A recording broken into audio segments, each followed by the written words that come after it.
everybody. Hi. How's it going? Welcome to the Nerd Out. The Nerd Out. Yeah. That is our name. That's us. So what we do every week, we'll bring in a new topic, and we debate back and forth because that's what marriage is. So we have a brand new topic for you this week. So hopefully you guys like it a lot. Make sure you check us out on Facebook. We're also on Spotify too. So give us some listens, some likes, some comments, and let us know what you think. Yeah. So this week, we are doing... You want to do it? Top 5 comedic actors from a sitcom. That's a mouthful, but we were trying to figure out how to best exemplify what we're trying to choose here. So this is timeless. So we can choose from anything. Obviously, I was born in '85, LeeAnn in '91. Yeah. So ours are not gonna. It's not gonna be like the Dick Van Dyke Show. Even though that was really hard for me because I'm obsessed with that stuff. Like I love Lucy, Three's Company. But I wanted to go more contemporary. That way we could have more of a conversation about it. And I have plenty that I'm into from. Because I'm very stubborn. And I don't go back and watch a lot of old stuff. He doesn't. So. I know. Like Mary Tyler Moore, I've tried to get him into. Yeah. Could you see how I wouldn't be into No, I know. But I mean, like, just to watch it for the value of what it is. For what it is. Yeah. Like, Three's Company, I think, is amazing. It was hard for me not to pick anybody from there, Lucille Ball, like all that stuff, but you can choose whoever you want. I understand, but it didn't make sense to do. And there's plenty of people I like from stuff that's more relatable. So, for sure. So I decided to go that route.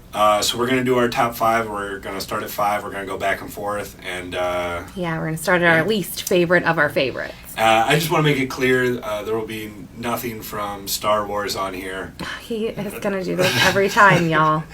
Guys, it's not, the new Star Wars stuff is not that great. So, I don't want to watch it. I'm not interested in it. So, I just want to make that clear. That way you don't dive in. You're like, waiting for a Star Wars thing. It's not even a sitcom. You just decided to say that because you wanted to. He just wants you to know. I want to say it. That I say it. He's a geek, but he's not into Star Wars. So, this is our podcast. We can say whatever we want. I understand. Right? I'm just saying we get that it's not a sitcom. Fair. Even though that's what our I'll try to keep my Star Wars rants to 30 seconds or less when we do this, if that's fair.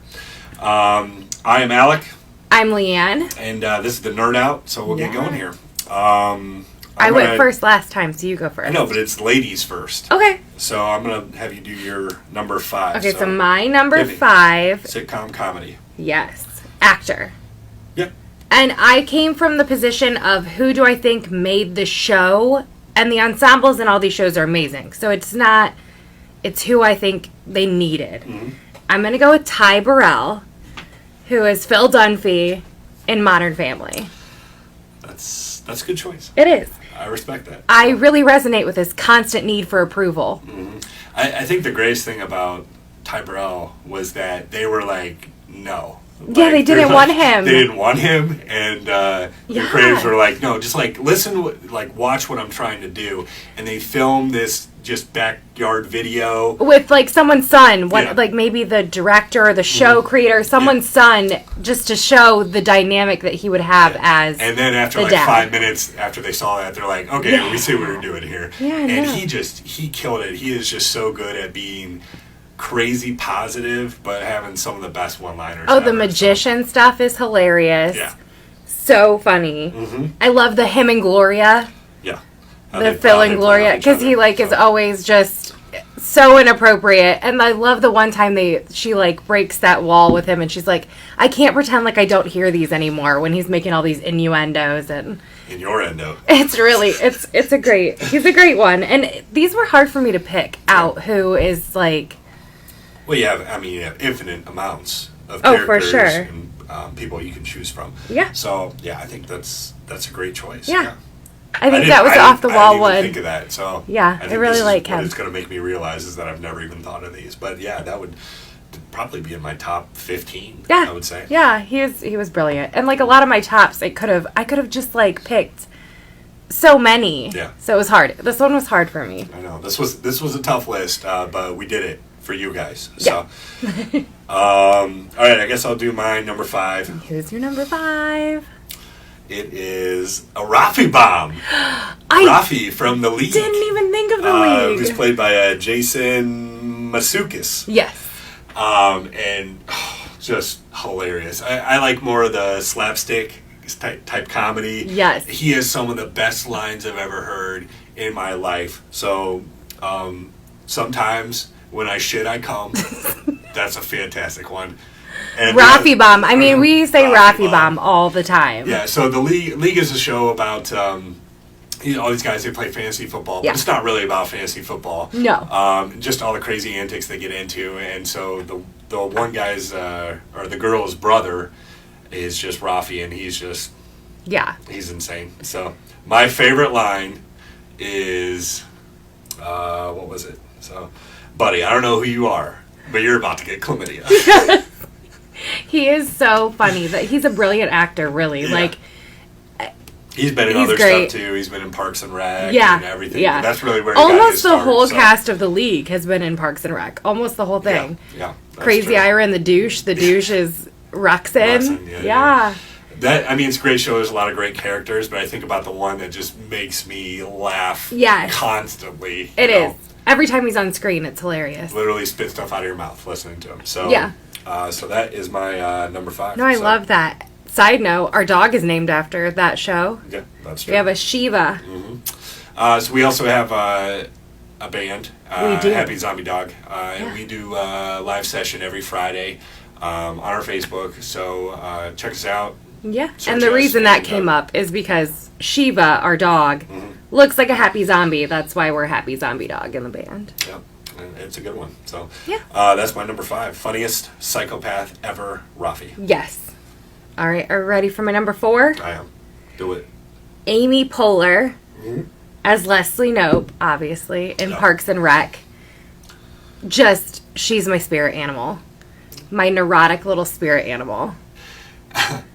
I don't know. The greatest thing about Leslie Knope is that she says the funniest stuff when you're least expecting it. Yeah. You know, because she's such a serious character, dedicated to her Parks and Rec job. But she has the comedic timing is just phenomenal. So her 100% agree. And Leslie Knope and Ron Swanson playing off each other. The polar opposites that they are. Polar. See what I did there? That was a good one. So, pat yourself on the back for that. Patting. Yeah, no, she's great. And my favorite moments of her is Drunk Leslie. When they drink on Parks and Rec, it is the funniest episodes. And the outtakes on there is the best. Yeah, if you guys have not seen the bloopers from Parks and Rec. Oh, I'm going to get there. It will make you piss your pants. They are hilarious. Yeah. So good. Yeah, I think that's all I had about her. Oh, and her and Ben's love story. So... What's his Adam Scott? Yeah. Her and Adam Scott's chemistry was one of the best in a quote unquote sitcom, or what do they call them, a mockumentary. Yeah. They were great. I loved their story and how they ended up together. And I think if we ever do greatest sitcom couples, it's gonna get heated. Yeah. Oh, I'm sure it will. Yeah, we will do that one. I'm scared. You should be. You should be terrified. All right, my number 4 is Charlie Day from Sunny in Philadelphia. That's a really good one too. Like I said, I think of the most slapstick stuff that makes me laugh out loud. I think it's the hardest thing to do a scripted but not scripted sitcom show and make it really funny and relatable. And obviously, the more that you can improv, the better. But Charlie from Sunny in Philadelphia is just, I mean, he's a dumpster fire, you know. I batted around Danny DeVito, but you'll laugh at it every single time. He's the greatest character. He makes Sunny in Philadelphia, and when you see him in anything else, you see him in other movies. He just you just want to watch it for just him. I watch Pacific Rim primarily because Charlie Day's in it. I disagree with you that he makes that show. I think Danny DeVito makes that show. I know, they're them playing off each other makes that show. They are hilarious roommates. Hilarious. But they also had the first season without Danny DeVito, and Charlie Day you're right. Holds the show together. You're right, but like as time went on, I mean, come on, Rumham. Like Danny DeVito's physical comedy. I didn't pick him. I almost did, but his physical comedy, just like how you can work with him. in the same room and not just like die laughing the entire time and get anything on film that's usable. And amazing. They make Charlie, he's so stupid in Sunny Philadelphia, like he can't read. And yeah, he's uneducated, he's poor, and he plays it perfectly. He's great in that. So that's my number 4. And I also think the fact that you can watch him outside of that show and still like laugh and still enjoy it. See him, I don't want to say serious, but he played like a real person in Horrible Bosses. Yeah. Like, I realize it's still funny, but his character in Always Sunny is just off the wall, where he's trying to, like, he works a job and he does normal things, and so you see that he does have range in comedy, but he's great. I actually don't know how they were able to record anything in Sunny in Philadelphia. Yeah, we say that every time. Without laughing, but I think it's on its, like, 14th or 15th season now, so good for them. We just watched some, and, we were worried it was going to be where you're like, okay, guys, like, it's over. Nope, still funny. Yep. Still so funny. Okay, so that's my number 4, so... All right. I'm very slapsticky on my first couple choices. Number 3. Go ahead. Rainn Wilson. Dwight is. If you're watching on video, I have a Beats wearing glasses that says false tattooed on my arm because I am a Dwight super fan. Dwight and Angela is the best couple in a TV show ever. In The Office. Bold statement. I don't think I needed to, like, say that, but from The Office. I know, see, it would be heated if we did the couples, but he's the schlemazel, as Ron Swanson would say. He is that side of the comedy. I just think it's hilarious because he's the top salesman, but the things he does to be the top salesman and how is he the top salesman? How is he the top salesman? That's kind of my whole point. Yeah. Because he's so he's not good with people in general. No. But he's a very dedicated individual, so yeah, I guess that's a part of it. So. And he doesn't even need the job.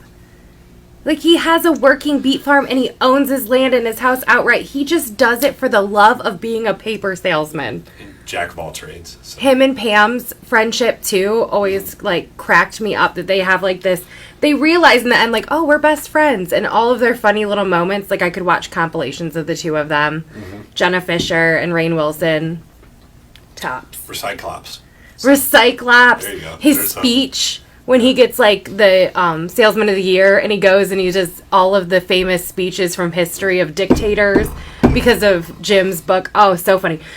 We alone! Yeah, I think the thing that makes him a really funny character is how gullible he is. You know, like, he believes a lot of stuff, and he's sucked into stuff easily, and he has all these crazy conspiracy theories. And we watch him grow in the show to where he's less of that. And he, shows the actor had control over what he was doing there because he made it believable that he grew because it could have been like, oh, how did he get from where he was to here now, and the acting and the storytelling really got us there. Yeah, good job, Rainn Wilson. I have seen Rainn Wilson in some other movies, some obscure movies, and it's been a delight to see him do something a little different but also still be very much himself. So I think that's just him in a nutshell. So yeah, he is. Yeah.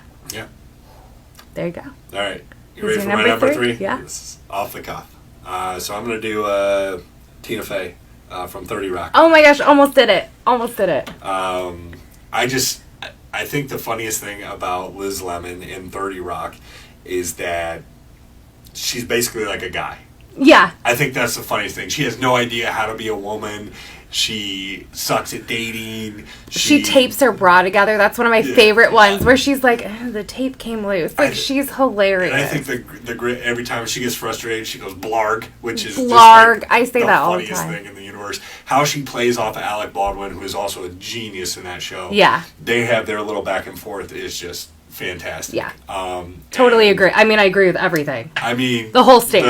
The Amy Poehler thing, like, she makes me laugh a lot too, but Tina Fey makes me laugh. Tina Fey is a more, like, anybody could find her funny. I feel like Amy Poehler, there's some people, I can get how some people wouldn't dig her as much, but it's not universal. It's not as universal. It's pretty universal, but I think that 30 Rock, anybody could find something to like in that show. And Tina Fey is sexy too. Like, yeah, I know he likes like some that Tina. librarian sexy thing. Where I don't think the Amy Poehler is sexy at all. So no, not. So no. that was also a consideration for why. For you, yeah. So you got to be sexy. I mean, if you compare the two, obviously Tina's hotter. He likes a brunette, obviously. But that was just a really great show. Very, very slapsticky, which is right up my alley. Yeah. Tracy Morgan was in that. It was fantastic. Oh my gosh, she was the most ridiculous human being ever. So I really enjoyed 30 Rock. It's got a lot of rewatchability. And she was kind of a timeless thing. Though she was kind of a hot mess, she was still like a strong female. Yeah, at work she had her shit together, and then everywhere else she didn't. Yeah. That was the funniest But she thing, figured life out, and she was, she was a strong lady. Yeah, so that's my number 3. All right. I think that's all I got on that. So, were you surprised by that one? Yeah. Are you surprised that it's not one of mine? No. No? Okay. Yeah. I could see other ones being your top ones. So. Okay, so I'm at 2? Yeah, you're at 2. I'm at 2! You're at 2. Okay. Chris Pratt as Andy Dwyer in Parks and Rec. So I'm on my second Parks and Rec one.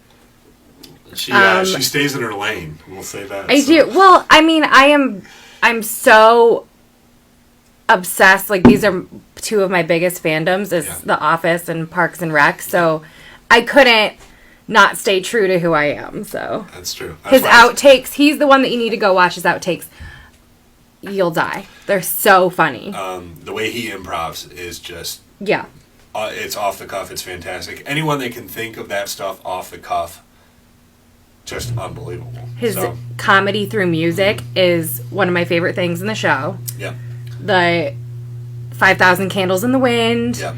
All of his songs. The band name stuff. How he just, anytime he hears something funny, he calls out band name. And they go through all the band names that they've had. Jet Black Pope. Yeah. Just the Tip. Yes. Three so Skin. Funny. Foreskin.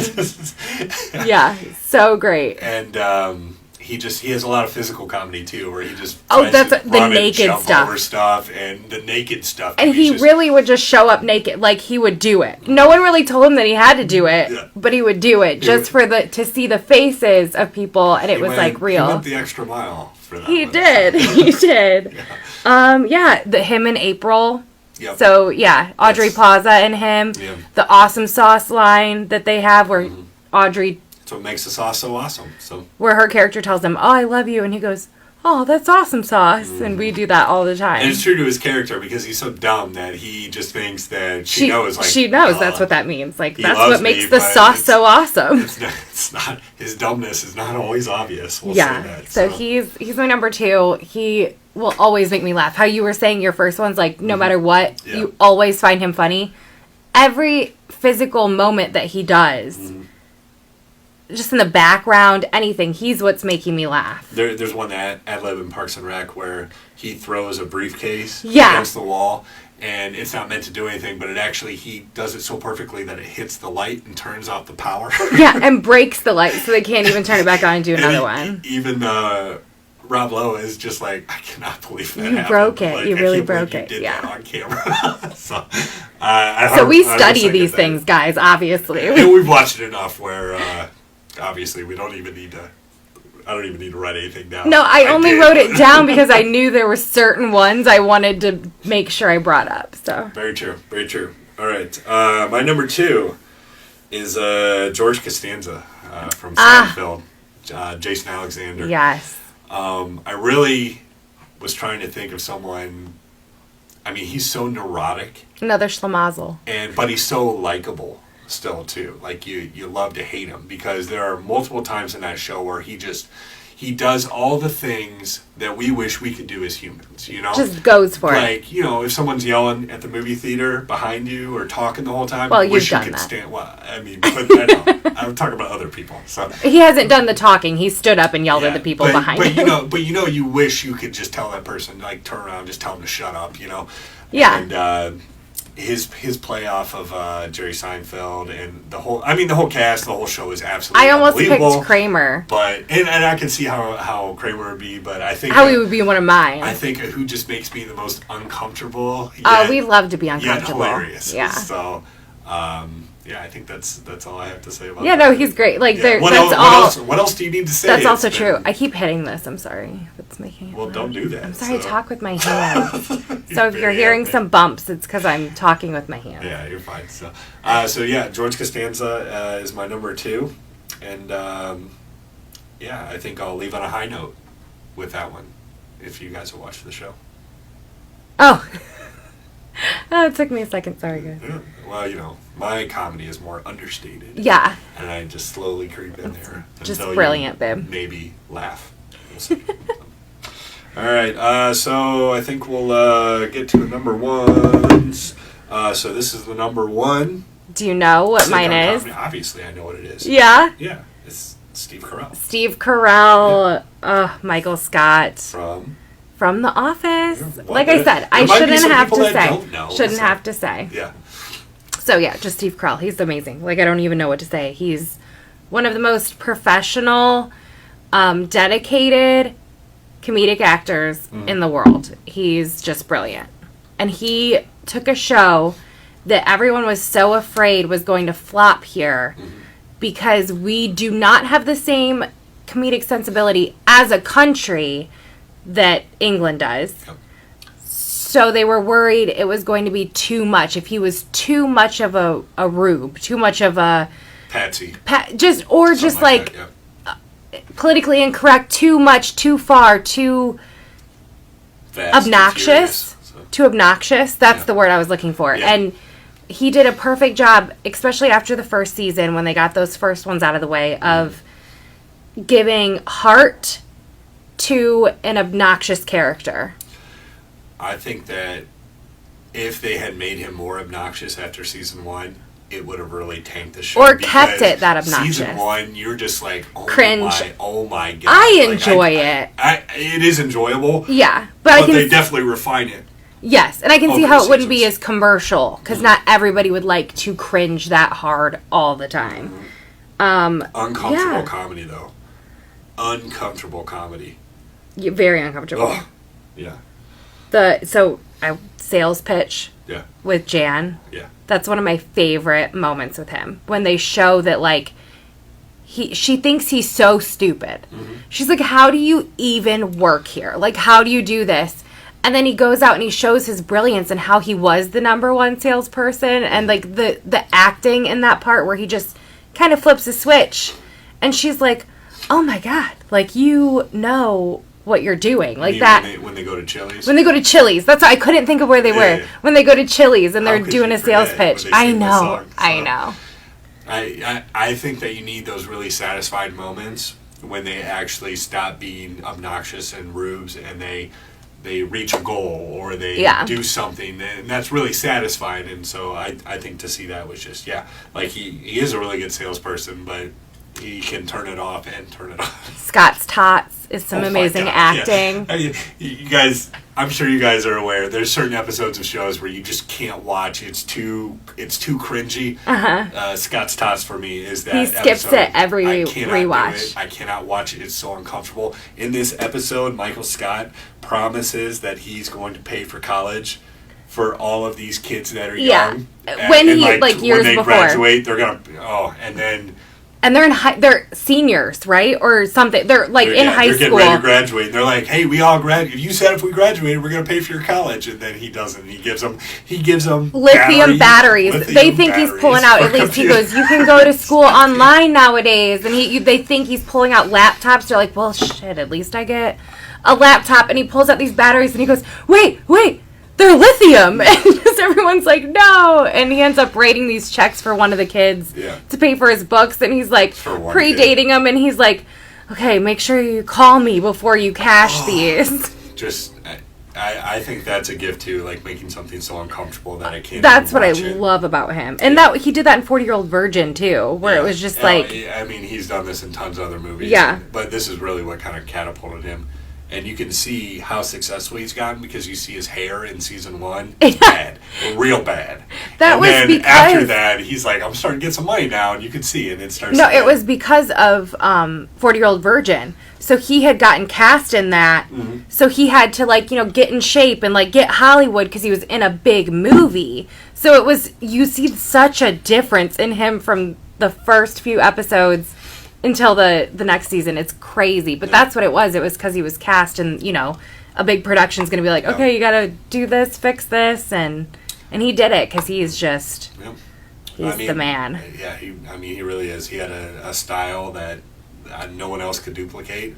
And that's what makes you stand out as a sitcom comedy There actor. were a lot of people up for that role that I feel like could have done it too, Bob though. Odenkirk was up for that. Yep. He could have done phenomenal. And from, he ends Better up... Call Saul. And he ends up playing in The Office, kind of it's an homage to him, like a much more obnoxious version. In the end, when Pam is going off to, you know, what's not audition? interview for other jobs, and she goes to this boss, and it's just like him. So it was kind of cool to bring him in and let him show that he could have also kind of done it. But yeah, Steve Carell made it. Yep. When you know, I think. So yeah. That's a good number 1. I expected nothing less. I knew it was going to end up there, but it's still nice to see the progression that led there. So I'm going to do my number 1. Do you want to guess what my number 1 is? I honestly have no idea. That's I don't. Right. Keep the mystery alive. I have no clue. So keep them guessing. I don't even have a guess. It is, in fact, I threw you off the scent, but it is Andy Dwyer. Oh, good. From Parks and Rec. I thought it was, Pratt. but you told me that you didn't pick anyone from there. Right. I'm not going to just give you the answer. I would have guessed we that, don't though. tell each other. So my absolute favorite thing I've ever seen in my life is a blooper reel from Chris Pratt, and they're talking about people that are making comebacks, and he just out of the blue just says, "Oh, Kim Kardashian," and they're like, "Well, I don't know if she really made a comeback." He's like, "No, I'm pretty sure she got cum on her back on that video." Oh, like where she's shooting the champagne over her back. Oh my god! I don't think I've ever laughed so hard. That's not what the joke's about. No, I know that. Oh, okay. Yeah, that's the. I know that. Sorry, everyone. That's the segue. Oh, I got you. But and also I haven't seen a lot of other people in the show like laugh that hard at something that's improv. Everyone, like Ron Swanson is dying, Jerry Gergich is dying. We don't know his real name. No, I don't know. Sorry. Mr. Gergich. Gary. Gingrich. That's a funny part too. Larry. He ends up Larry in the end. But go watch Parks and Rec if you also, have it, because it's worth it. I know, like, he went on later and he's like Star-Lord now, and he got super in shape and ripped, which is great. But Tubby, Chris Pratt, so and Dad Bod is the most hilarious thing ever. I love Chris And he was Pratt. naked the whole show. That was hilarious. He had 2 broken legs. He's naked on his crutches, chasing someone down the street. Because they stole a stereo. The physical comedy, and that's another Rainn Wilson thing where he just always liked to have his shirt off. Like that's something they both kind of have in common. Where it's just nothing's funnier than a not really in shape dad bod with his shirt off with the most confidence. He gave 0 shits that he had no shirt on when he was going down that street, and in real life, Chris Pratt also didn't care that he had no shirt on or anything. He was just like. And he's so into it. I would like to know what percentage is ad-libbed and improv off of everything that actually made the cut in the show, Parks and Rec. But Parks and Rec, I think, has a lot more of that than... Oh, yeah, 100%. Than, The Office. Everyone thinks that's improv. It's not. It's written to the T to how people look at each other. Mm-hmm. There is some that make it in, and they have alternates, but... Most of that is scripted down, which is also amazing. They can make it look so natural. You know why it's funny? Because it's the same person that makes The Office and Parks and Rec, and they're done, I think, in 2 totally different styles. I think they did that on purpose. Interesting how you can kind of morph and change with the show. We really dig a mockumentary because even Modern Family's done that way. Yeah, that's true. Interview me. Yeah. Interview me. You want to see people's inner monologue because that's what you're making up in your head. So when they just go ahead and show it to you, it helps add depth to every character because you get to see what they would say to themselves about the situation. That's very true. It was hard for me. I kind of wanted to pick, who plays Cam in Modern Family? I don't know his name. Oh my gosh, I do. I can't think of it. But Cam, Mitch and Cam are hilarious to me. Yeah, that's a good one. That's a great... There's a lot of tough ones. You know, I even wanted, in some aspect, to choose Cheers. Yeah, Cheers. I wanted to do Carla and Cheers. Ugh.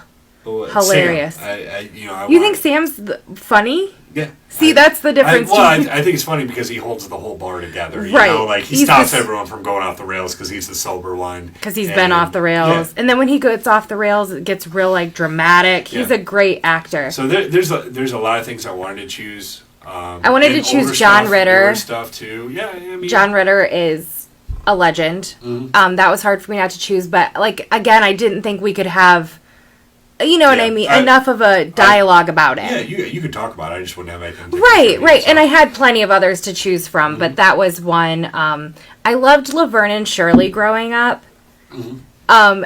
And Squiggy from Laverne and Shirley and Happy Days and stuff like that was hard for me not to go to, but I wanted more contemporary things. And, we're actually rewatching Scrubs right now, so it was tough for me because I wanted to pick Dr. Cox. Same. It was just...